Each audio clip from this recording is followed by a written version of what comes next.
Hello and welcome. आप देख रहे हैं कानूनी पहलू। मैं हूं गुंजन और आज जिस विषय पर चर्चा करेंगे वो है स्वास्थ्य बीमा यानी कि मेडिक्लेम और जनरल इंश्योरेंस।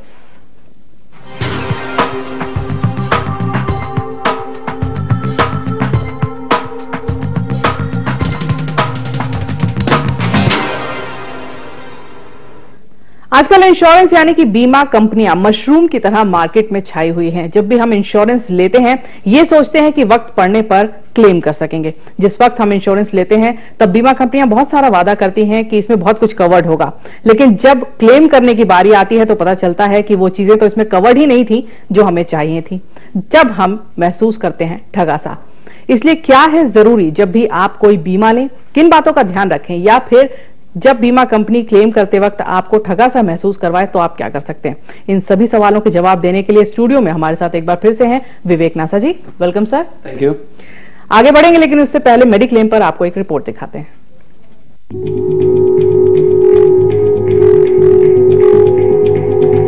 जीवन बीमा को छोड़कर किसी भी बीमा को सामान्य बीमा कहते हैं। जीवन बीमा के विपरीत सामान्य बीमा आकस्मिक घटनाओं के खिलाफ सुरक्षा प्रदान करता है और ये व्यक्ति के लिए एक विकल्प है जो एक जोखिम मुक्त जीवन जीना चाहते हैं। लगभग वो सब कुछ जिसका जीवन में वित्तीय मूल्य होता है, यानी कि मटेरियलिस्टिक चीजें जिसके खोने, चोरी होने या क्षतिग्रस्त होने की संभावना होती है, को एक सामान्य बीमा नीति द्वारा कवर किया जाता है।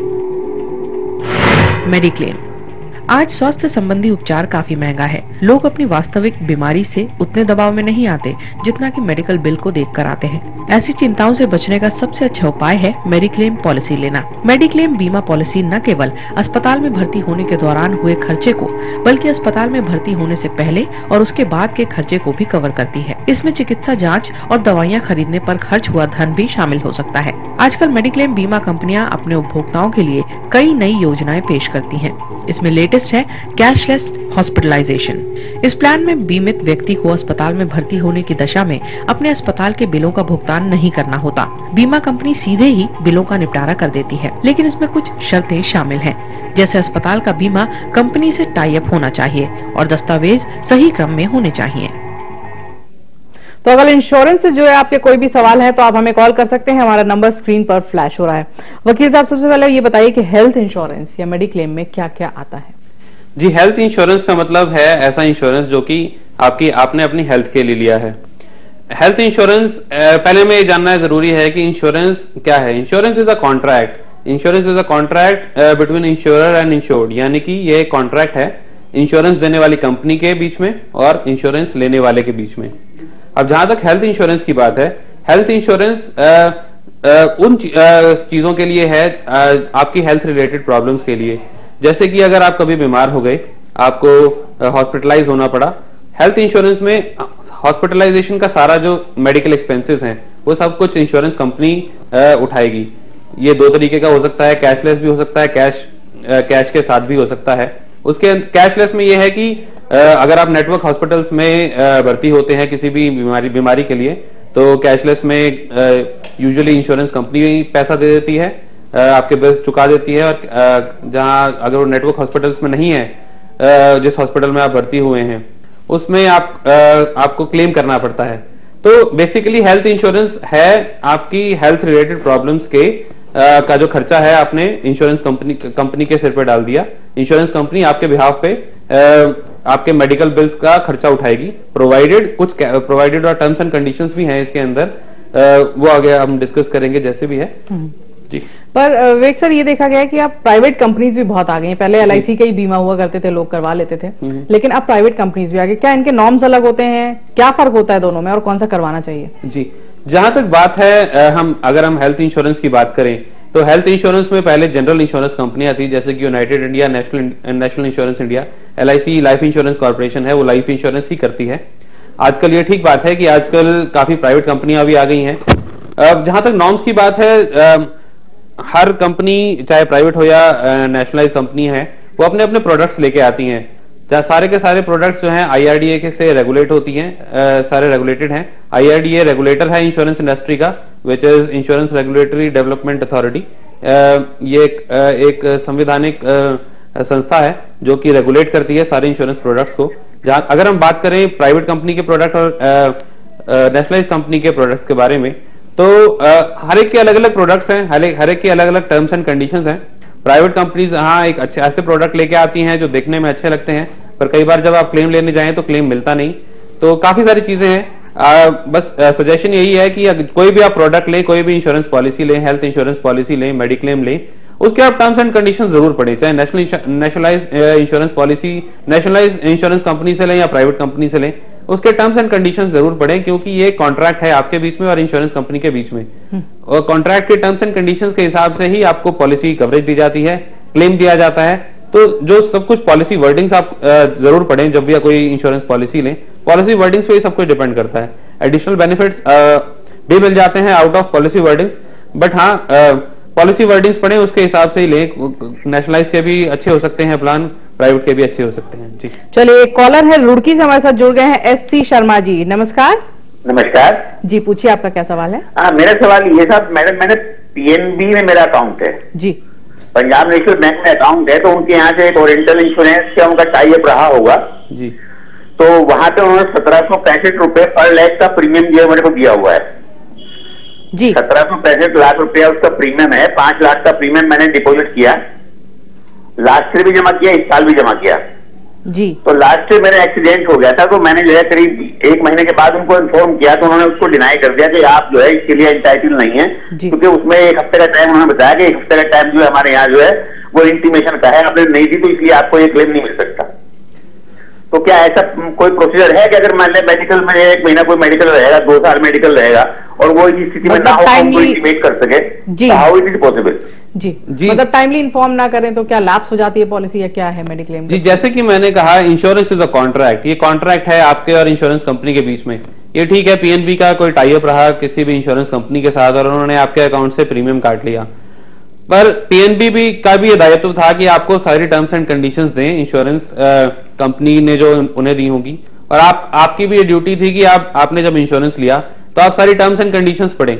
अगर उन टर्म्स एंड कंडीशंस में ये मैंडेटरी है कि immediately at the time of accident या विद इन अ वीक आपको इंटीमेशन देनी है इंश्योरेंस कंपनी को विद रिस्पेक्ट टू कि जो भी आपको अगर कोई चोट लगी और जो भी मेडिकल एक्सपेंसेस हैं, तभी क्लेम प्रोसेस करेंगे।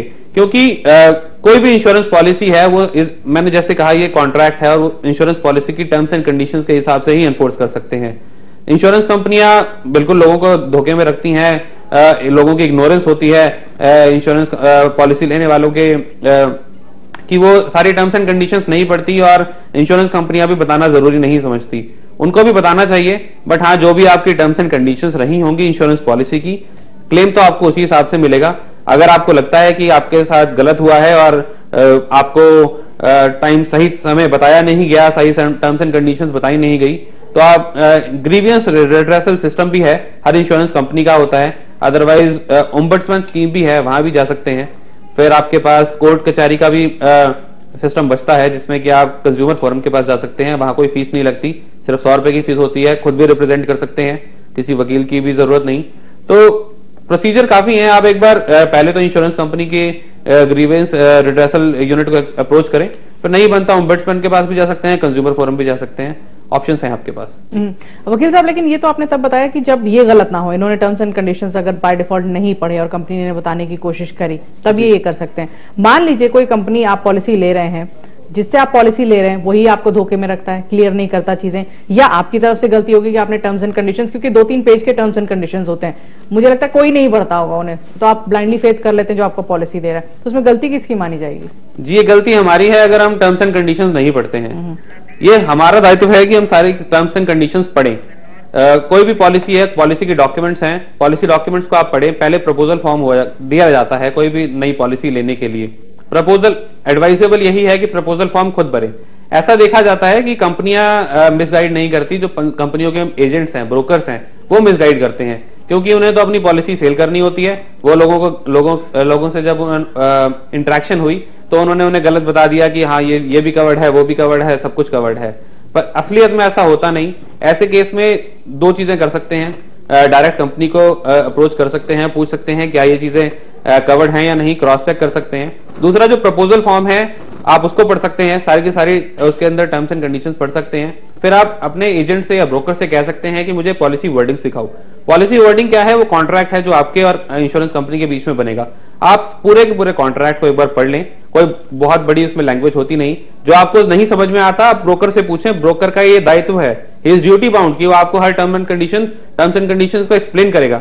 आपने पॉलिसी वर्डिंग्स पढ़ी, आपको कुछ 2-3 क्लॉज हैं, टेक्निकल चीजें हैं, आपको नहीं समझ में आई, आप एक्सप्लेनेशन मांगिए उसके। अगर वो आपको सही एक्सप्लेन करेगा, वो क्रेडिबिलिटी है, इंश्योरेंस एजेंट की भी क्रेडिबिलिटी है। ऐसे ही एजेंट या कंपनी के पास जाएं जिसकी क्रेडिबिलिटी हो।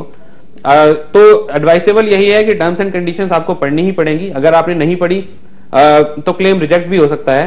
तो majorly because insurance is a contract, वो सब कुछ पॉलिसी के डॉक्यूमेंट की जो वर्डिंग्स हैं उस पर ही डिपेंड करेगा। क्लेम उसी हिसाब से मिलेगा, कवरेज उसी हिसाब से मिलेगी। प्रीमियम आपने भर दिया, कुछ ऐसी चीजें हैं जो कि इंश्योरेंस पॉलिसी में आपको कवरेज मिली ही नहीं तो क्लेम नहीं मिलेगा। चलिए, रवि हमारे साथ जुड़ गए हैं गन्नौर से। रवि जी नमस्कार। जी मैडम। जी पूछिए, आपका क्या सवाल है? मैडम हेलो जी रवि जी, अपने टीवी की वॉल्यूम बंद कर दीजिए सबसे पहले। मैडम सवाल ये था कि यहाँ गांव विलेज नोर में ये रवि जी, हमें आपकी आवाज बिल्कुल नहीं मिल रही, हम समझ ही नहीं पा रहे आप क्या सवाल पूछ रहे हैं। अपना सवाल एक बार फिर से दोहराएं और टीवी की वॉल्यूम बंद कर दें। मैंने ये पूछ रहा था कि इसमें किस तरह के क्वेश्चन पूछे जा सकते हैं? वकील साहब, आपको समझ में आया? वो मुझे समझ नहीं आ रहा, एक बार फिर से रिपीट करें। चलिए रवि जी, आप प्रोग्राम के दौरान फिर से हमें कॉल मिला सकते हैं, लेकिन मेक श्योर जब भी आप हमें कॉल करें अपने टीवी की वॉल्यूम बंद रखें ताकि हम आपको और आप हमें बेहतर सुन पाए। जी जो शर्मा जी रुड़की से हमारे साथ जुड़े थे, वो उनका क्वेश्चन पूरा नहीं हुआ था, वो फिर से हमारे साथ जुड़ गए फोन लाइन पे। जी पूछिए, क्या सवाल है आपका? जी शर्मा जी पूछिए, आपका क्या सवाल है? चलिए, लगता है संपर्क टूट गया है। वकील साहब, आपने ओम्बड्समैन की बात करी कि आप इधर भी जा सकते हैं, वकील हायर करें या ना करें, आप क्लेम भी कर सकते हैं। ये ओम्बड्समैन कौन होते हैं? ओम्बड्समैन एक स्कीम है गवर्नमेंट ऑफ इंडिया की। जैसे कि अलग अलग फाइनेंशियल प्रोडक्ट्स के लिए अलग अलग स्कीम्स हैं, जैसे बैंकिंग ओम्बड्समैन भी है, इंश्योरेंस ओम्बड्समैन भी है। ओम्बड्समैन क्या हुआ, एक मीडिएटर हो गया जिसके पास आप जा सकते हैं अगर ग्रीवियंस, इंश्योरेंस कंपनी के ग्रीवियंस यूनिट ने आपकी ग्रीवियंस नहीं सुनी 15 दिन के अंदर या 30 दिन के अंदर, आपको कोई रिप्लाई नहीं किया, आपकी ग्रीवियंस नहीं सुनी, तो आप बैंकिंग इंश्योरेंस ओम्बड्समैन के पास जाइए, आपकी जो ग्रीवियंसेस है रिटर्न में दीजिए।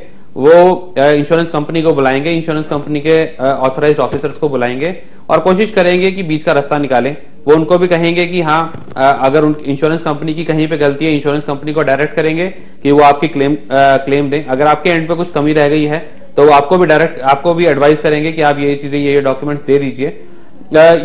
Ombudsman acts as a mediator, वो मीडिएटर की तरह काम करता है और एक अवार्ड पास करता है। वो अवार्ड इंश्योरेंस कंपनी के ऊपर तो बाइंडिंग होता है, पर इंश्योरेंस के कस्टमर जो हम हैं वो हमारे ऊपर बाइंडिंग नहीं होता, ये हमारे ऊपर होता है, हम उसको मानना चाहिए या ना मानना चाहिए। अगर हमें अवार्ड जो अवार्ड दिया ओम्बड्समैन ने, वो हमें ठीक लगता है तो हम उसे रिटर्न में एक्सेप्टेंस दे सकते हैं इंश्योरेंस कंपनी को कि हाँ ये अवार्ड ठीक है।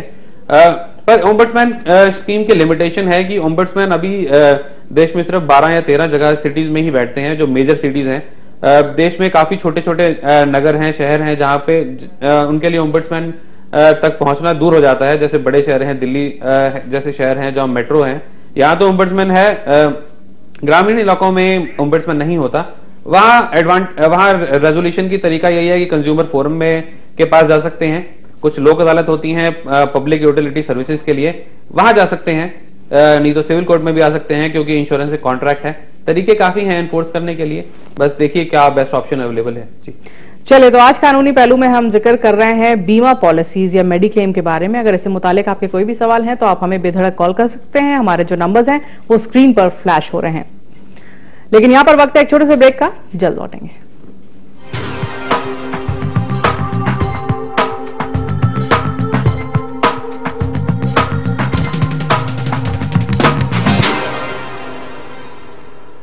ਹੁਣ ਕਿਸਾਨ ਭਰਾਵਾਂ ਦੀ ਬੱਲੇ ਬੱਲੇ ਹੁਣ ਹਰ ਤਰ੍ਹਾਂ ਦੀਆਂ ਫਸਲਾਂ ਫਲ ਤੇ ਸਬਜ਼ੀਆਂ ਦੇ ਲਈ ਕੈਲਸ਼ੀਅਮ ਤੇ ਸल्फर ਦੇ रूप ਵਿੱਚ आ गया है सरताज जिप्सम। ये यूज करें अपने खेत में और ये महंगी खाद से छुटकारा पाएं।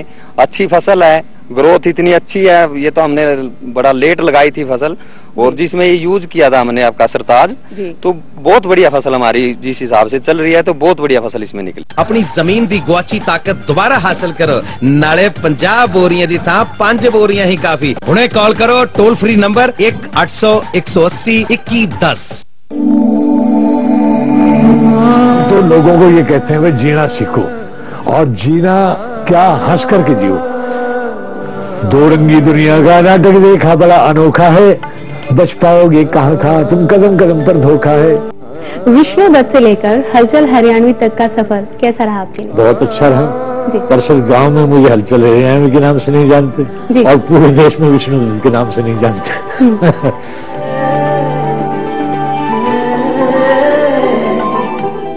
पशुओं के थनों में दूध की मात्रा व प्रेशर बढ़ाने के लिए शतावर के मिश्रण वाली मिंजा खांड का सील बंद डिब्बा ही खरीदें।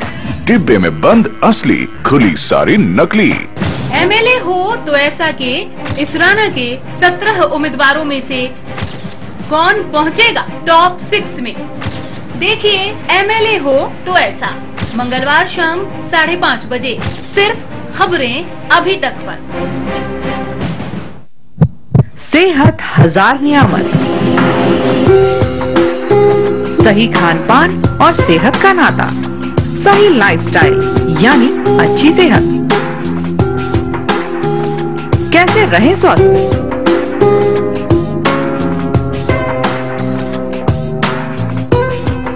व्यायाम का साथ और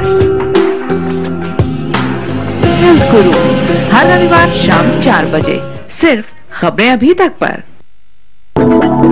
इस रविवार शाम 4 से 5 बजे हेल्थ गुरु में देखिए अस्थमा कैसे होता है जानलेवा और कैसे करें इसकी रोकथाम।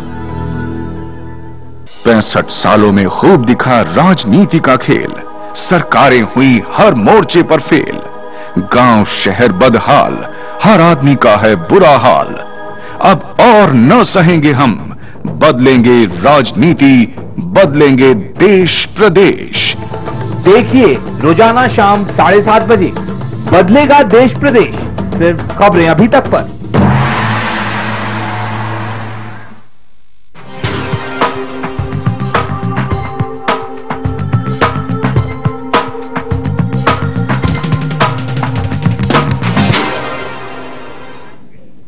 Welcome back. आप देख रहे हैं कानूनी पहलू। मैं हूं गुंजन। आज जिस विषय पर हम चर्चा कर रहे हैं वो है मेडिक्लेम और मोटर व्हीकल क्लेम्स जो हैं। आपके उससे रिलेटेड आपके कोई भी सवाल हो तो आप हमें कॉल कर सकते हैं। मेडिक्लेम की बात चल रही है। सर ये बताइए, मेडिक्लेम लेने से पहले किन बातों का ध्यान रखें? जी बहुत अच्छा सवाल है। मेडिक्लेम लेने से पहले हमें काफी चीजों का ख्याल रखना चाहिए, जैसे कि हम जो पॉलिसी लेना चाह रहे हैं, हमारी एक्चुअली पॉलिसी में रिक्वायरमेंट क्या है, हमें ये देखना जरूरी है कि हमारी रिक्वायरमेंट क्या है, हम उसी हिसाब से पॉलिसी लें। अलग अलग कंपनियों की अलग अलग पॉलिसियां हो सकती हैं, उसमें उसके अलग अलग प्रोडक्ट्स होते हैं।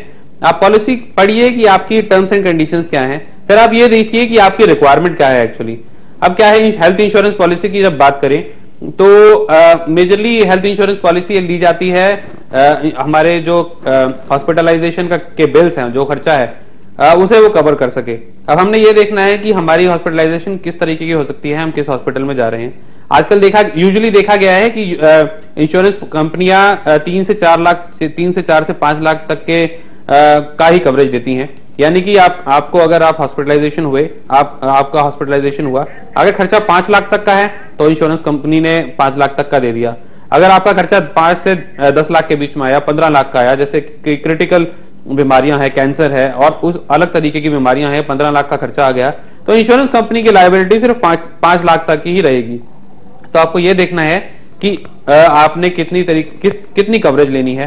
फिर आपने टर्म्स एंड कंडीशंस अलग अलग कंपनियों के प्रोडक्ट्स को कंपेयर कीजिए कि कहां आपको ज्यादा कवरेज मिल रही है, क्या क्या कवर्ड है, किस कंपनी में ज्यादा हॉस्पिटल्स कवर्ड हैं, नेटवर्क हॉस्पिटल्स जो हैं। ये जानना बड़ा जरूरी है कि नेटवर्क हॉस्पिटल्स में तो कैशलेस क्लेम मिल जाता है। अगर किसी इंश्योरेंस कंपनी के पैनल पे या नेटवर्क हॉस्पिटल्स में आप जिस हॉस्पिटल में गए हैं वो नेटवर्क हॉस्पिटल्स में इंक्लूडेड नहीं है, तो उसमें आपको कैशलेस नहीं मिलेगा, आपको वापस क्लेम करना पड़ेगा। वो एक एडेड प्रॉब्लम हो जाती है, क्योंकि at the time of admission in the hospital, जब आपने हॉस्पिटल में भर्ती हुए, कैशलेस में आपको पैसे नहीं देने पड़ेंगे, तो जेब से पैसे नहीं निकलते, तो एक एक एडवांटेज हो जाती है। फिर आपको और कई चीजें देखनी है, जैसे कि कवरेज कितने सालों तक मिलेगी। ज्यादातर इंश्योरेंस पॉलिसी अगर आप जल्दी ले लें तो आपको कवरेज दे देते हैं, पर जैसे जैसे आप वृद्ध होते जाएंगे 60-65 तक आ जाएंगे, उसके बाद कवरेज देना बंद कर देते हैं। तो जो आपकी पॉलिसी कंटिन्यू हो रही है तो पहले से ही आप उसमें क्लैरिटी लें कि आपको कितने सालों तक कवरेज मिलेगी, क्या क्या डिजीजेस कवर होंगे। कुछ डिजीजेस शुरू में कवर नहीं होते, क्रिटिकल इलनेस है या कोई एग्जिस्टिंग डिजीज है, वो आपको पहले ईयर से कवर नहीं करती कुछ कंपनियां। तो आप ऐसे प्रोडक्ट लीजिए जिसमें आपको ज्यादा से ज्यादा डिजीजेस पहले ईयर में ही कवर्ड हो जाएं। फिर आपको देखना है एक्सक्लूजन लिस्ट देखनी है कि ऐसे कौन सी बीमारियां हैं जिनकी कवरेज इंश्योरेंस कंपनी अपनी पॉलिसी में नहीं दे रही। वकील साहब, मैं आपको इंटरप्ट करूंगी, एक कॉलर हमारे साथ जुड़ी हुई है मोनिका, उनकी पहले बात सुन लेते हैं फिर आपसे पूछेंगे। मोनिका, वेलकम। चलिए, लगता है संपर्क टूट गया, आप कंटिन्यू कर सकते हैं। जी हाँ, मैं ये कह रहा था कि और आप देखिए कि किस तरीके की आपकी कवरेज है, कितनी उम्र तक आपको पॉलिसी मिलेगी, और फिर आपने ये देखना है कुछ मैटरनिटी बेनिफिट्स यूजुअली कवर्ड नहीं होते right from the word go, यानी कि फर्स्ट ईयर में मैटरनिटी बेनिफिट नहीं रहती यूजुअली। ज्यादातर इंश्योरेंस कंपनियां वो आपको या तो कोई दूसरे साल में या तीसरे साल में देती हैं, यानी इसका मतलब हुआ अगर आपकी पॉलिसी चल रही है, कॉन्टिन्यूड है, फर्स्ट ईयर में आपको बेनिफिट नहीं मिलेगा, सेकंड ईयर में नहीं मिलेगा, यानी थर्ड या फोर्थ ईयर में ही आपको मैटरनिटी बेनिफिट की कवरेज मिलेगी। तो ऐसी पॉलिसी लीजिए जिसमें फर्स्ट ईयर से ही कवर्ड हो। कुछ एक्सक्लूजन लिस्ट की मैं बात कर रहा था, कुछ ऐसी बीमारियां होती हैं जो कि इंश्योरेंस कंपनी कहती है कि हम इस पॉलिसी के अंदर कवर नहीं करेंगे। ऐसी पॉलिसी लीजिए जिसमें कि ज्यादा से ज्यादा बीमारियां कवर्ड हों। तो टर्म्स एंड कंडीशंस पढ़िए, पूरा डॉक्यूमेंट पढ़िए, प्रपोजल फॉर्म सारा पढ़िए और उसी के बाद ही पॉलिसी लीजिए। मान लीजिए कि किसी व्यक्ति को पहले से कोई बीमारी है, उसके बाद वो पॉलिसी ले रहा है, तो फिर पॉलिसी में क्या प्रावधान होते हैं? यूजुअली ज्यादातर इंश्योरेंस कंपनीज जो एग्जिस्टिंग डिजीजेस हैं उसे कवर नहीं करती।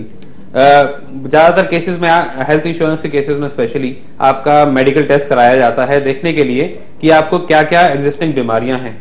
अगर जो बीमारियां आपको एग्जिस्टिंग हैं वो कवर नहीं की जाती, सेकेंड ईयर में, थर्ड ईयर में या फिर फोर्थ ईयर में उनको कवर माना जाता है कि वो कवर्ड है। अगर आपको कोई एग्जिस्टिंग बीमारी है तो पहली पॉलिसी ईयर में अगर आपको हॉस्पिटलाइजेशन हो गई उस एग्जिस्टिंग डिजीज की वजह से, वो इंश्योरेंस पॉलिसी में कवर नहीं होगी, खर्चा आपको ही उठाना पड़ेगा। अगर मान लीजिए आपकी इंश्योरेंस पॉलिसी बार बार रिन्यू हो रही है, आप रिन्यू करवा रहे हैं, फर्स्ट ईयर आ गया, सेकंड रिन्यूअल ईयर आ गया, थर्ड रिन्यूअल ईयर आ गया, तो धीरे धीरे हर इंश्योरेंस कंपनी के प्रोडक्ट्स में अलग अलग टर्म्स एंड कंडीशंस होती हैं कि वो अलग अलग बीमारियों को इंक्लूड करते जाते हैं। वो एग्जिस्टिंग डिजीज नहीं मानी जाती अगर आपको from the date of inception of policy 3 या 4 साल तक अगर आपकी हॉस्पिटलाइजेशन की जरूरत नहीं पड़ी तो वो एग्जिस्टिंग डिजीज नहीं माने जाते, फिर वो धीरे धीरे कवर हो जाती हैं। पर हाँ, ये सब कुछ इंश्योरेंस जो प्रोडक्ट आप खरीद रहे हैं, जो मेडिक्लेम या हेल्थ इंश्योरेंस खरीद रहे हैं, उसमें क्लियरली डिफाइंड होता है, तो उसे पढ़िए और जितनी ज्यादा कवरेज जितनी जल्दी से जल्दी मिल सके वो लीजिए। जी, आपने बताया कि मेडिक्लेम कैशलेस भी होते हैं कि आपको एट द टाइम जब आप भर्ती होते हैं हॉस्पिटल में तो आपको नहीं पे करना पड़ता। बेटर कौन सा रहता है वकील साहब? वैसे तो हमें अच्छा लगता है कि वही पेमेंट नहीं निकली आपकी जेब से, लेकिन बेटर फिर भी कौन सा है दोनों में से? बेटर वही है, जैसे कि आपने कहा, बेटर वही है जिसमें पेमेंट अपनी जेब से नहीं निकली। उसकी एडवांटेज क्या है? जिस टाइम इंसान अपने किसी रिलेटिव को, घर वाले को, घर के लोगों को जब आप हॉस्पिटल अगर भर्ती कराना भी पड़ गया तो उस टाइम आदमी वैसे ही टेंशन में होता है, जरूरी नहीं कि उसके पास कैश जेब में हो भी सही। कैशलेस में एडवांटेज होती है, हर ज्यादातर नेटवर्क हॉस्पिटल्स में कैशलेस डेस्क होते हैं, टीपीए डेस्क होते हैं।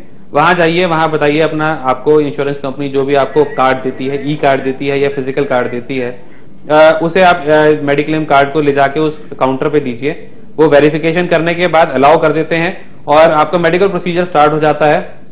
उसमें आपको जेब से एक पैसा नहीं देना, आपको हॉस्पिटल में जाके पहले 10,000 20,000 जमा नहीं कराने, जो कि यूजुअली अलग वैसे होता है कि आप हॉस्पिटल जाइए, हॉस्पिटल कहेगा कि 10,000 जमा कराओ, 20,000 जमा कराओ, तभी इलाज शुरू करेंगे।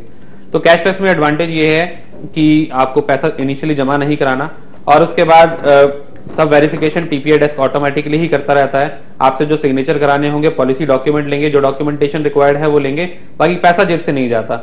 अगर आप नेटवर्क हॉस्पिटल में नहीं गए और ऐसा कोई क्लेम है जो कैशलेस नहीं है, उसमें डिसएडवांटेज क्या है कि आपको सारा पैसा इनिशियली अपनी जेब से ही लगाना पड़ेगा।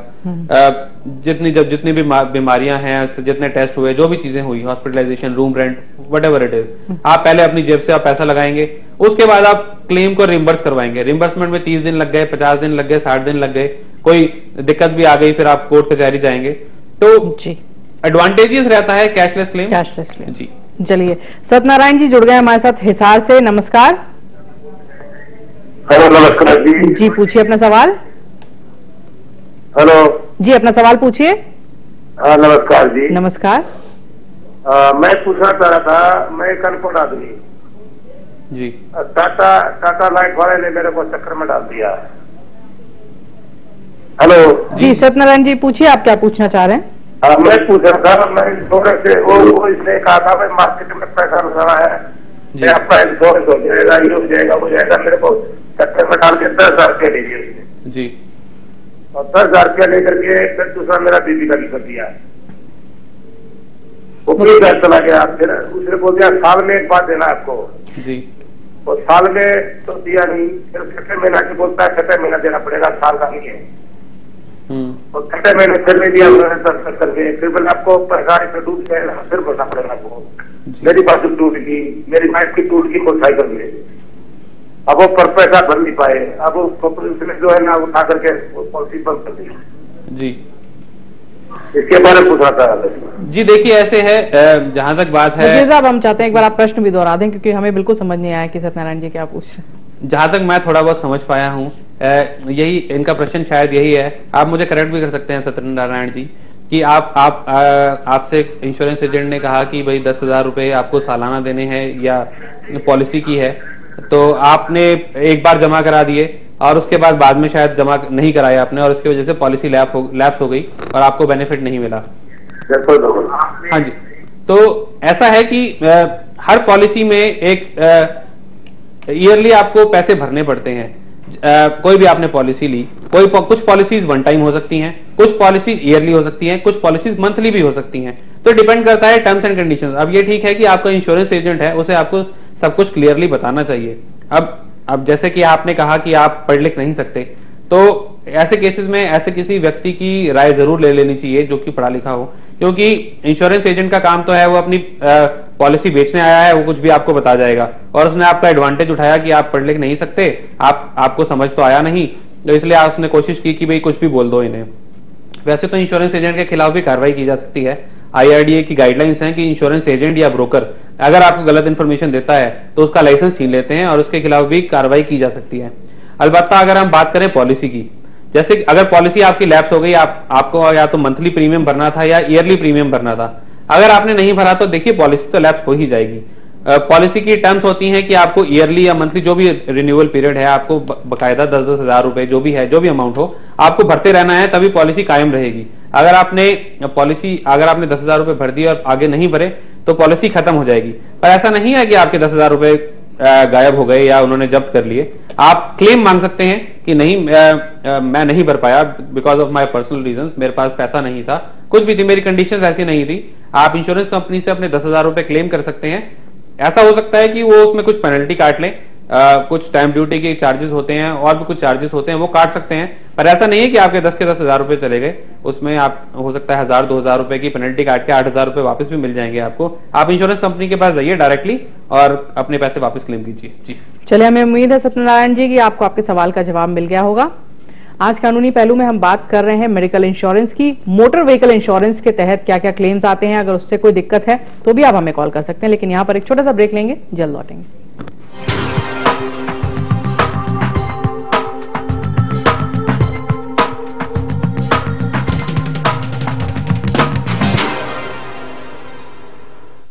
एक थन में दूध कम आना, छितरे आना, अचानक थन का रुक जाना, गांठ, बत्ती, सोजिश आदि रोगों को दूर करने के लिए हरियाणा सरकार के आयुष विभाग द्वारा प्रमाणित फॉर्मूले पर आधारित थन सेफ का ही प्रयोग करें। तो लोगों को ये कहते हैं भाई जीना सीखो, और जीना क्या हंस करके जियो। दो रंगी दुनिया का नाटक देखा बड़ा अनोखा है, बच पाओगे कहाँ कहाँ, तुम कदम कदम पर धोखा है। विष्णु दत्त से लेकर हलचल हरियाणवी तक का सफर कैसा रहा आपके लिए? बहुत अच्छा रहा। दरअसल गांव में मुझे हलचल हरियाणवी के नाम से नहीं जानते और पूरे देश में विष्णु दत्त के नाम से नहीं जानते।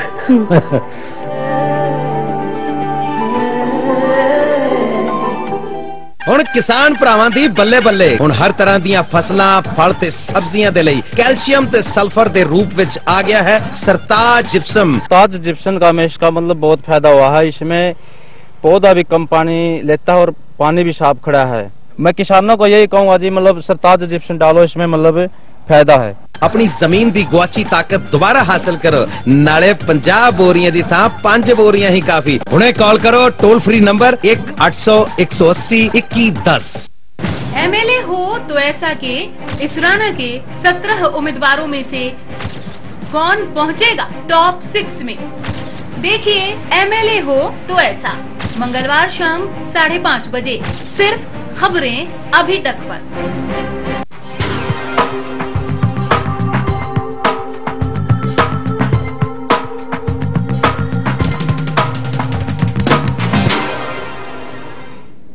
Welcome back. आप देख रहे हैं कानूनी पहलू। मैं हूं गुंजन और आज जिस विषय पर हम चर्चा कर रहे हैं वो है मेडिक्लेम इंश्योरेंस के बारे में और मोटर व्हीकल इंश्योरेंस के बारे में भी हम बात करेंगे, उससे जुड़े क्लेम्स और उससे जुड़ी प्रॉब्लम्स के बारे में बात कर रहे हैं। अगर कोई भी सवाल हो व्हीकल इंश्योरेंस से लेकर भी आपके तो आप हमें कॉल कर सकते हैं।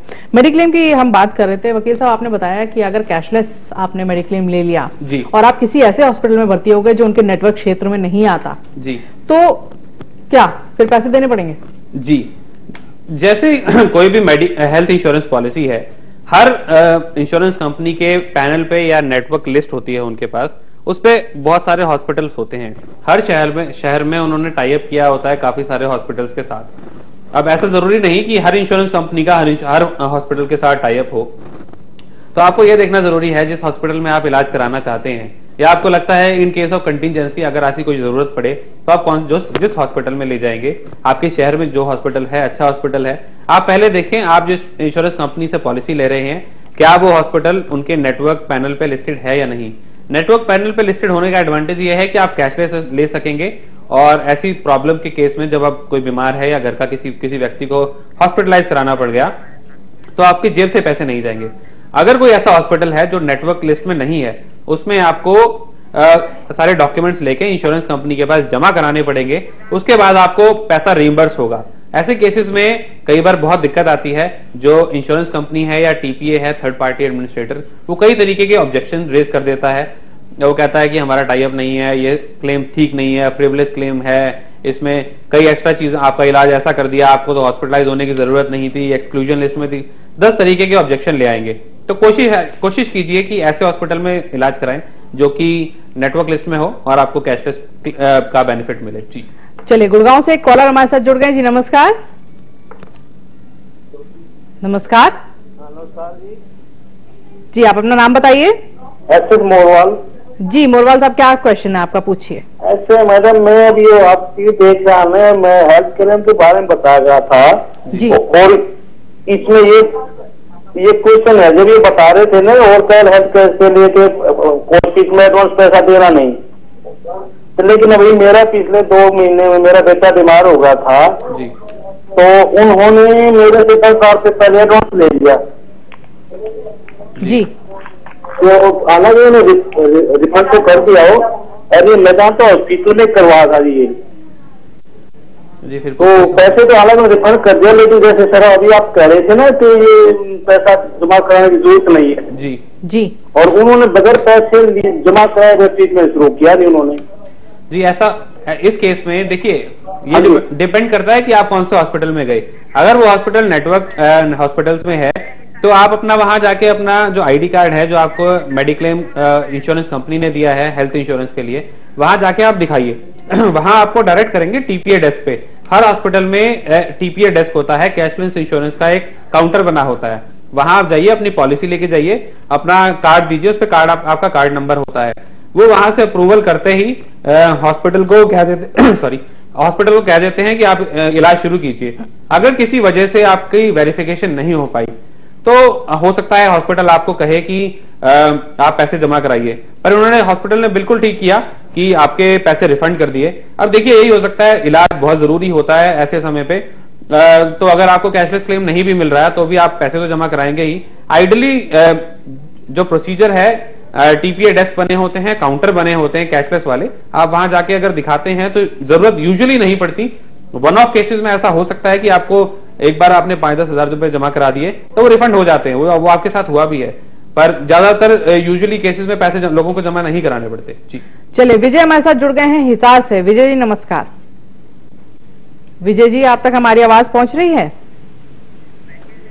चलिए, लगता है इनसे संपर्क टूट गया है। हम बात कर रहे थे एक पॉलिसी टर्म में आप कितनी बार क्लेम कर सकते हैं? यूजुअली ऐसी कोई रेस्ट्रिक्शन नहीं है कि आप पॉलिसी टर्म में एक ही बार कर सकते हैं या बार बार कर सकते हैं। जो क्वेश्चन, जो रेलिवेंट क्वेश्चन है वो है कवरेज।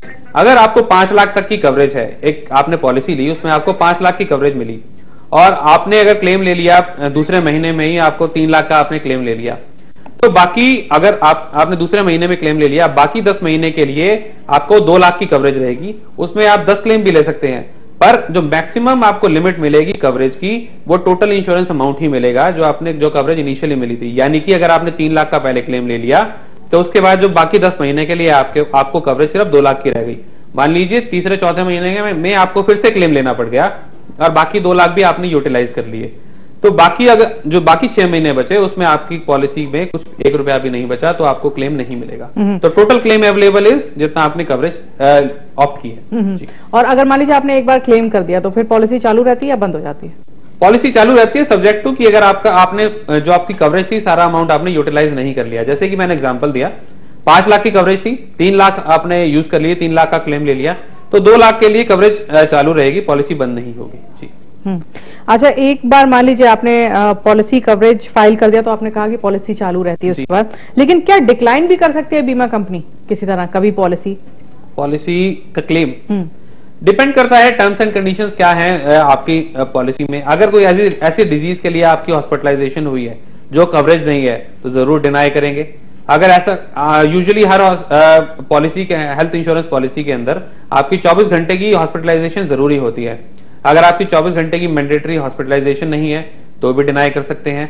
जैसे कि मैंने पहले भी जिक्र किया, कुछ एक्सक्लूजन लिस्ट होती है कुछ बीमारियों की, वो कवरेज में नहीं आती तो भी डिक्लाइन कर सकते हैं। तो काफी सारी चीजें हैं, आपको अपनी टर्म्स एंड कंडीशंस पढ़नी पड़ेगी पॉलिसी की, पॉलिसी डॉक्यूमेंट की, उसमें सब लिखा रहता है कि क्या कवर है, क्या कवर्ड है, क्या क्या नहीं है, उसी के हिसाब से आपको क्लेम मिलेगा। अगर आपकी पॉलिसी में लिखा है कि ये सब कुछ कवर्ड है फिर भी आपको क्लेम नहीं देते तो जैसा कि मैंने कहा बहुत सारी ऑप्शंस है रेजोल्यूशन की। ग्रीवेंस यूनिट के पास जा सकते हैं इंश्योरेंस कंपनी के, ओम्बुड्समैन के पास जा सकते हैं, कंज्यूमर फोरम को अप्रोच कर सकते हैं, लोक अदालत में जा सकते हैं। परमानेंट लोक अदालत भी आजकल लगाई जाती हैं पब्लिक यूटिलिटी सर्विसेज के लिए। वहां इंश्योरेंस की से रिलेटेड भी कंप्लेंट का एडजुडिकेशन हो जाता है और बहुत ही जल्दी हो जाता है, 2 से 3 महीने में हो जाता है। अदरवाइज सिविल कोर्ट में भी आ सकते हैं क्योंकि इंश्योरेंस इज अ कॉन्ट्रैक्ट की टर्म्स एंड कंडीशंस की एनफोर्समेंट के लिए आ सकते हैं। ऑप्शंस बहुत है, डिपेंड करता है कि क्या सिचुएशन है। जी चलिए, एक कॉलर हमारे साथ गुड़गांव से जुड़ गए हैं, मिस्टर कपूर हैं, वेलकम। कपूर जी, आप तक हमारी आवाज पहुंच रही है? हाँ जी पूछिए, आपका क्या सवाल है? मैं ये कह रहा हूँ कि कपूर गुड़गांव से बोल रहा हूँ जी। हाँ जी, मेरा सवाल ये है कि मैंने 3-4 साल पहले ICICI लोम्बार्ड से मेडिकल पॉलिसी करवाई थी जी। तो उस एजेंट ने मेरी पॉलिसी कर दी एक। 15 दिन बाद एक एजेंट का फोन आया कि आपकी पॉलिसी करनी है कि मैंने कहा भी आपको कहा था कर दी तो भी उसने कर दी। तीसरी बार एक और एजेंट ने आया तो तीसरी बार मेरे एक नाम की 3 पॉलिसी कर दी उन्होंने ICICI लोम्बार्ड से जी। और मेरे पैसे जो करते रहे वो मेरे credit card ICICI credit card के थ्रू था जी। तो क्रेडिट कार्ड में हर बार आता रहा तो मुझे जैसे पहले स्टेटमेंट में आया एक नंबर की एक कपूर थी और दूसरी बार आया फिर 2 इंस्टॉलमेंट की, तीसरी बार आया 3, तो मैं उसको पढ़ नहीं सका, मुझे टाइम नहीं मिला ऑफिस बिजी। तो एक दिन मैंने वो देख ली जी। तो वहां से कॉल आई कि आपके, मैंने देखा तो मेरे नाम तीन जगह है पॉलिसी सेम कंपनी में ICICI में। हाँ, सेम कंपनी में जी। जी तो अब क्या करूं, कंप्लेन करूं? तो in the mean time ICICI bank जो मेरे क्रेडिट कार्ड वाले थे जी। उनका एक लेटर आया कि आपका जो ये पॉलिसी की है क्या एजेंट से कंसल्ट करके हुई है या नहीं जी। तो मैं तो ये सोच ही रहा था कि क्या करूं। बाय द वे उनका लेटर ही आया तो मैंने उनको मेल कर दिया कि मेरी जो पॉलिसी ये कर रखी है आपने, 3 पॉलिसियां गलत हो गई हैं, एजेंट ने धोखे से की हैं और मेरी ये पॉलिसियां जो है वो कैंसिल कर दो। I am not going to pay single rupees further. जी। तो वो कैंसिल हो गया। अब मुझे आईसीआई बैंक वाले एक एजेंट फिर आया, कह रहा, एक मैनेजर उनके आया जी कि आपकी ये चौथी जो है इंस्टॉलमेंट है। तो मैंने कहा भी मैं तो इसको कैंसिल कर चुका हूं। तो उसने कहा कि आप ये इंस्टॉलमेंट आ चुकी है, इस इंस्टॉलमेंट की पेमेंट आप कर दीजिए और अगली 5 इंस्टॉलमेंट आपने 8-8 हजार की दी है, 34-35 दी चुकी है, ये आपके क्रेडिट कार्ड में वापस रिफंड हो जाएगा। तो मैंने ईमेल की कॉपी और उनकी सारी कॉपी उनको दे दी, लेकिन उसके बाद फिर नहीं आया। तो फिर अगली 5वीं इंस्टॉलमेंट फिर आ गई, तो फिर मैंने उनको नहीं दिया। अब मैंने नहीं दिया तो मैंने आईसीआई वालों को बोला कि रिफंड करो। तो आईसीआई का पैसा जो है वो तो मेरे क्रेडिट कार्ड में जा चुका है, 40 हजार के आसपास जा चुका है। अभी वो क्या डिमांड आईसीआई बैंक वाले कर रहे हैं कि हमने जो आपकी पॉलिसी की थी, पैसा जमा कराया था, उसको आप पैसा रिफंड करो। तो मैं तो उनको रिफंड नहीं कर रहा। मैंने कहा भाई I am not going to pay, मैंने मेल कर दिया है, आप कंज्यूमर कोर्ट में जाइए, कहीं भी जाइए। तो इसका वो बार बार बैंक में हर 6 महीने बाद आईसीआई वाले फोन कर देते हैं। आप एक बात बताइए, जो आपने पॉलिसी ली थी, क्या ये फोन पे ली थी? आपको फोन करके आपको पॉलिसी दी गई थी? करके पॉलिसी दी गई थी, 3 मेरे नाम की 3 पॉलिसियां बन गई। मतलब टेलीफोन पे आपको एजेंट ने फोन किया कि आपको पॉलिसी दे रहे हैं और आपको पॉलिसी दे दी? हाँ, दे दी। तो देखिए इसमें वैसे तो एडवाइजेबल ये होता है कि कभी भी आपने अगर कोई इंश्योरेंस पॉलिसी लेनी है तो ब्रोकर से फेस टू फेस मीटिंग करें और उसके बाद ही पॉलिसी लें। पर जैसे कि आपने बताया कि आपके साथ ऐसा हो गया, फ्रॉड हो गया, ये होता क्या है कि अदर कई अलग अलग ब्रोकर बैठे होते हैं, उन्होंने अपने कई सारे एजेंट बिठा दिए होते हैं, टेलीकॉलर्स बिठा रखे होते हैं, बार बार फोन करते रहते हैं और फोन पे आपका क्रेडिट कार्ड नंबर ले लिया और आपकी बार बार पॉलिसीज इशू कर दी। आपने बिल्कुल ठीक किया, आपने जो आईसीआईसीआई को बताया, उनको ईमेल लिखी कि आपके साथ ऐसा धोखा हो गया है। आप ऐसा कीजिए, आईसीआईसीआई लोम्बार्ड के ग्रीवियंस यूनिट के पास जाइए, जो भी आपके सिटी में लोकल, जैसे गुड़गांव से आप बात कर रहे थे, मेरे ख्याल से सेक्टर 14 में ऑफिस है इनका, तो आप जाके इनसे बात कर सकते हैं। इनके ग्रीवियंस यूनिट से बात कीजिए और इन्हें एक रिटर्न में एक एप्लीकेशन दीजिए कि आपके साथ ऐसा ऐसा फ्रॉड हुआ है और आपके क्रेडिट कार्ड से पैसा निकाल लिया, आपका क्रेडिट कार्ड नंबर जैसे भी इनके पास मिल गया और आपको एक ही साल में 3-3 पॉलिसियां इशू कर दी, 3-3, 4-4 पॉलिसियां इशू कर दी, तो जरूर वो कैंसिल करेंगे। अगर आईसीआईसीआई लोम्बार्ड वाले आपकी बात नहीं सुनते हैं, इनका दिल्ली में भी एक रीजनल ऑफिस होगा, वहां भी आप एक बार इनको कंप्लेंट दे दें। अगर वो आपकी बात नहीं सुनते हैं, दिल्ली में इंश्योरेंस ओम्बड्समैन है, तो वहां जा सकते हैं और ये जो फ्रॉड इन्होंने आपके साथ किया है इसके बारे में कंप्लेंट कर सकते हैं। ओम्बड्समैन इनके आईसीआईसीआई के अगेंस्ट भी एक्शन लेगा और आपके पैसे भी रिफंड कराएगा। इवन अदरवाइज वहां भी बात नहीं बनती है तो गुड़गांव में पब्लिक यूटिलिटी लोक अदालत है, जिसमें कि इंश्योरेंस रिलेटेड मैटर्स का बहुत ही जल्दी निपटारा हो जाता है, तो लोक अदालत के पास जा सकते हैं, कंज्यूमर फोरम के पास जा सकते हैं, क्योंकि आपके साथ फ्रॉड हुआ है तो एक क्रिमिनल कंप्लेंट भी आप आईसीआईसीआई के अगेंस्ट फाइल कर सकते हैं कि एक ही साल में आपको 3-3 पॉलिसियां इशू कर दी। तो ऑप्शंस काफी सारी हैं, बट मेरा एडवाइस यही होगा कि पहले आप कंपनी के ऑफिस जाएं, ग्रीवियंस रिड्रेसल ऑफिसर और उनके उस यूनिट में जो भी कंसर्न ऑफिसर है उनसे मिले। दिल्ली में एक बार ओम्बड्समैन में एप्लीकेशन देके देख ले, नहीं बनता तो कोर्ट से आपको जरूर रिलीफ मिलेगा। जी चलिए कपूर साहब, हमें उम्मीद है आपको आपके सवाल का जवाब मिल गया होगा। नीलम हमारे साथ पानीपत से जुड़ गई है। नीलम जी वेलकम।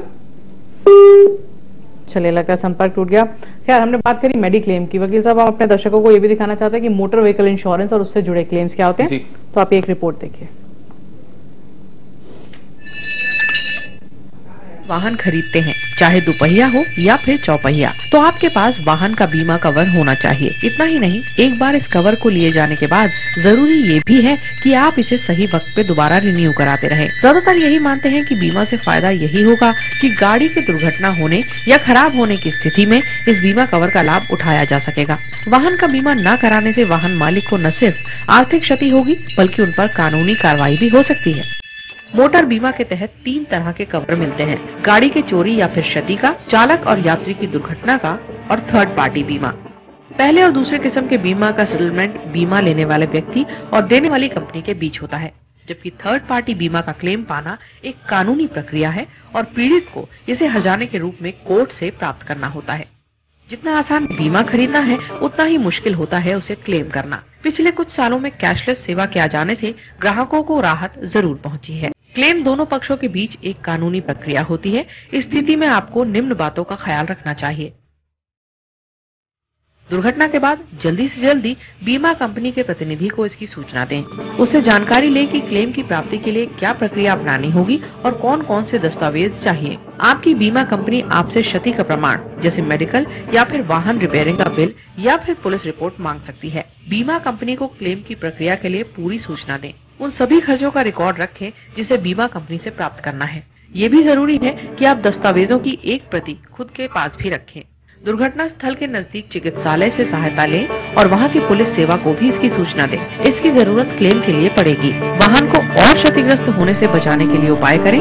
बीमा कंपनी संभवतः वाहन रिपेयरिंग से पहले उसकी जांच कराना चाहेगी। क्यों मंजूर नहीं होती क्लेम? ऐसा भी होता है कि कई बार क्लेम मंजूरी नहीं मिल पाए। इसके कई कारण हो सकते हैं, जैसे क्लेम पॉलिसी कवरेज के दायरे से बाहर हो, कोई एक्सक्लूजन हो, आग्रह में सूचना पूरी नहीं उपलब्ध कराई गई हो। क्लेम को इसलिए भी नामंजूर किया जा सकता है यदि दुर्घटना के लिए पूरा या फिर अधिकांश तौर पर चालक जिम्मेदार हो, अगर बीमा कंपनी को दी जा रही सूचना झूठी हो, अगर पॉलिसी सामान्य निजी कार के नाम पर ली गई हो और उसका व्यावसायिक उपयोग किया जा रहा हो, या फिर आपके पास वाहन में लगी चीजों जिनकी चोरी हो जाए या क्षति हो की रसीद न हो। क्लेम करते समय बरतें सावधानी। पहली, फाइन प्रिंट को पढ़ें।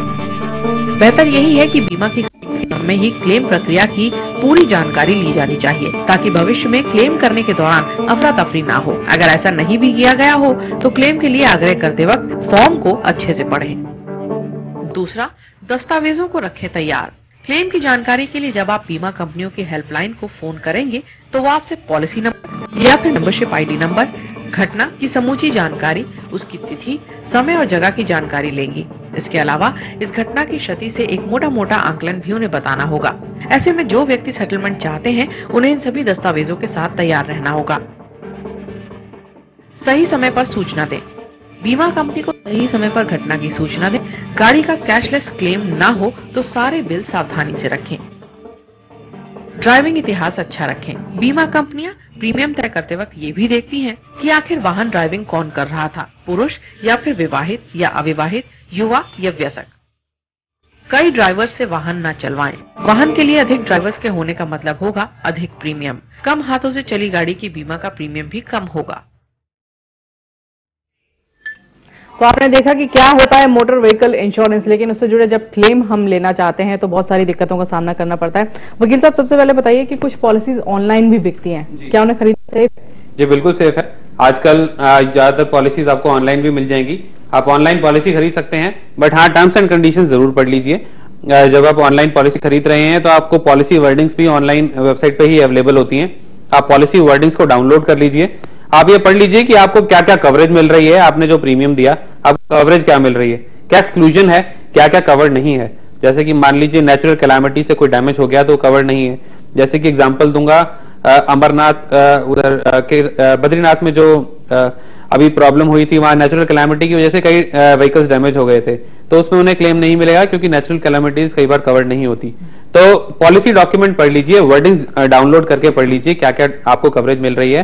तो ऑनलाइन पॉलिसीज खरीदिए, ठीक होती है, कोई प्रॉब्लम नहीं है। तो इसमें नो क्लेम बोनस क्या चीज होती है? नो क्लेम बोनस वो बोनस है अगर आपने किसी भी पॉलिसी टर्म में क्लेम नहीं लिया तो इंश्योरेंस कंपनी को एडवांटेज है कि आपने क्लेम नहीं लिया, प्रीमियम तो आपने दे दिया था, तो उसके एवज में आपको बोनस देती है ओन डैमेज प्रीमियम पे, जो कि यूजुअली एक पॉलिसी टर्म में 20% ऑफ ओन डैमेज प्रीमियम मिलता है। यानी कि जब आप दूसरी बार रिन्यूअल कराने जाएंगे अपनी मोटर व्हीकल पॉलिसी को और आपने फर्स्ट ईयर में कोई क्लेम नहीं लिया, तो ओन डैमेज जो ओडी प्रीमियम होता है उस पर आपको वो 20% का डिस्काउंट देंगे। नो क्लेम बोनस जो है मैक्सिमम आपको 50% तक मिल सकता है। पहले साल में 20% आपको एक्रू हो गया, अगर आपने दूसरे साल में भी क्लेम कोई नहीं लिया तो वो आपका 40% हो जाएगा। तो उस तरीके से बढ़ते बढ़ते मैक्सिमम आपको 50% तक का डिस्काउंट मिल जाता है। ओडी जो आपको प्रीमियम ओडी प्रीमियम जो आप भरते हैं उस पर आपको डिस्काउंट मिल जाता है। जी वकील साहब, मान लीजिए कोई अपनी इंश्योरेंस कंपनी चेंज करना चाहता हो तो ये नो क्लेम बोनस भी माइग्रेट हो जाता है क्या? जी बहुत अच्छा सवाल है। ये जो नो क्लेम बोनस या एनसीबी है ये व्हीकल को नहीं मिलता, इंश्योरेंस कराने वाले को मिलता है। यानी कि अगर आपके पास कोई व्हीकल है, आपने वो व्हीकल बेच दिया और आप किसी दूसरी कंपनी के पास जाना चाहते हैं तो आप खुद क्योंकि आपके पास आपके नाम पे एनसीबी था, आप ट्रांसफर करा सकते हैं।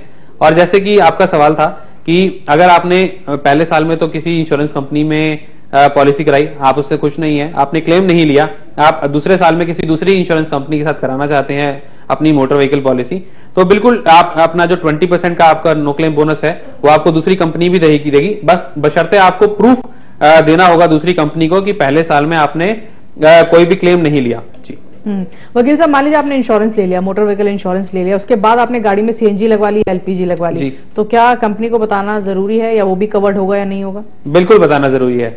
अगर आपने गाड़ी लेने के बाद जिसमें कि सीएनजी या एलपीजी फिट नहीं थी, आपने बाद में सीएनजी किट लगवा ली, एलपीजी किट लगवा ली, सबसे पहले तो आपको आरटीओ को इंटीमेट करना है, सीएनजी सर्टिफिकेट ले जाके आपको आरसी पे अपने रजिस्ट्रेशन सर्टिफिकेट पे ही एंडोर्समेंट करानी पड़ेगी, उसमें यानी कि आपको चढ़वानी पड़ेगी सिंपल भाषा में।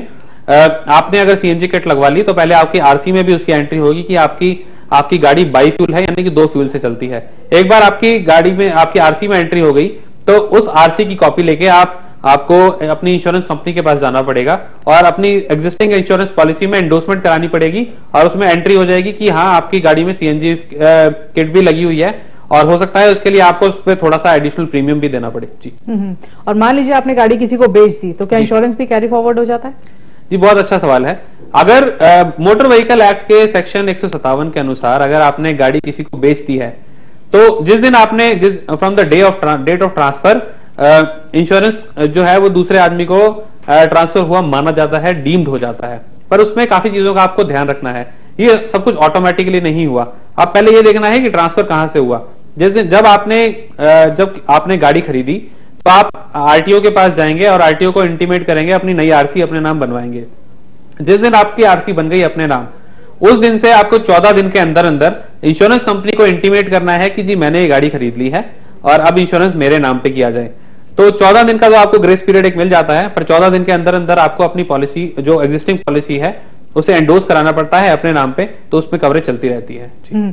एक जल्दी से जवाब दीजिएगा विवेक सर कि अगर किसी ने सेकेंड हैंड गाड़ी खरीदी जी और बिना पॉलिसी पर नाम चेंज करे वो उसको यूज करता रहता तो क्या ऐसा पॉसिबल है? जी अगर बहुत अच्छा सवाल है। अगर आप किसी ने सेकंड हैंड गाड़ी खरीदी है तो आपको इंश्योरेंस पॉलिसी पे अपना नाम जरूर चेंज कराना पड़ेगा। जैसे कि मैंने अभी कहा section 157 of motor vehicle act में डीम्ड प्रोविजन तो है कि जिस दिन आपने गाड़ी खरीदी तो दूसरे के नाम ट्रांसफर हो जाएगा, पर आपको इंश्योरेंस का क्लेम तभी मिलता है अगर आरसी पे जिसका नाम है और जो एड्रेस है वही नाम और एड्रेस इंश्योरेंस पॉलिसी पे भी होना चाहिए, क्योंकि आपने आरसी तो चेंज करा दी अपने नाम और पुरानी इंश्योरेंस पॉलिसी उसके नाम चल रही है जिससे आपने गाड़ी खरीदी है, तो आपको इंश्योरेंस कंपनी को भी इंटीमेट करना पड़ेगा कि जी मैंने गाड़ी खरीद ली है। 14 दिन का आपके पास समय होता है, 14 दिन के अंदर अंदर आप अपनी पॉलिसी चेंज करा लीजिए, आपको कवरेज मिलती रहेगी। पर अगर आप कहते हैं कि नहीं मैं इंश्योरेंस पॉलिसी में अपना नाम नहीं चढ़वाता और पुराने जिससे आपने गाड़ी खरीदी है वही पॉलिसी यूज करते रहेंगे, in case of accident claim नहीं मिलेगा। जी चलिए विवेक जी, थैंक यू सो मच यहाँ आने के लिए और इतनी इन्फॉर्मेशन हमें देने के लिए। Thank you. तो ये था आज का कानूनी पहलू। अगर आपके भी हमारे प्रोग्राम के बारे में कोई राय है या किसी तरह की कोई भी राय देना चाहते हैं या आप चाहते हैं कि किसी तरह का विषय हम इसमें शामिल करें तो जरूर हमें कॉल करिए। हमारे नंबर जो स्क्रीन पर फ्लैश हो रहे हैं आप उन्हीं पर कॉल कर सकते हैं। फिलहाल कानूनी पहलू में इतना ही, अगली बार फिर मुलाकात होगी। नमस्कार।